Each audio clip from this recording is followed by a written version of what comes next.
کسی کو ناراض مت کیا کریں.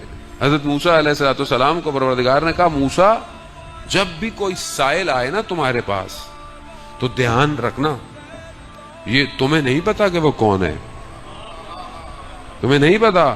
اگر دے نہیں سکتے تو اس کو آرام سے معذرت کر لیا کرنا, کیونکہ تمہیں نہیں پتا وہ سائل تمہارا امتحان لینے تو نہیں آیا کہیں. اب زندگی یہی ہے, ہم ایک دوسرے کو نہیں پہچانتے. رسول خدا مسجد نبوی لوگ بیٹھے ہوئے ہیں, صاحب بیٹھے ہوئے ہیں, ایک شخص اچھے کپڑے پہن کے بیٹھا ہوا ہے, ایک غریب بدو آیا, اس کو جگہ نہیں ملی, بڑی مشکل سے بیٹھا, تو یہ جو اچھے کپڑے پہن کے بیٹھا ہوتا ہے اس نے اپنے کپڑوں کو سمیٹا, کیوں؟ کپڑے خراب نہ ہو. رسول خدا نے دیکھ لیا, اس کو احساس ہو گیا کہ اس نے غلطی کی ہے, کھڑا ہوا, یا رسول اللہ میں معذرت چاہتا ہوں, میں اپنی آدھی دولت اس کو دیتا ہوں, اس کو بولے کہ قبول کر لے.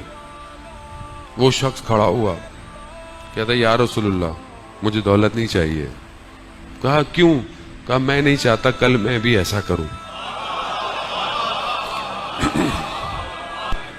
میں نہیں چاہتا کہ میں ایسا ہو.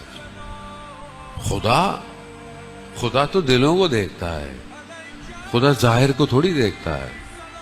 اسی لیے دل بڑا ہونا چاہیے, اکاؤنٹ بڑا ہونے سے کوئی فرق نہیں پڑتا. جانے محترم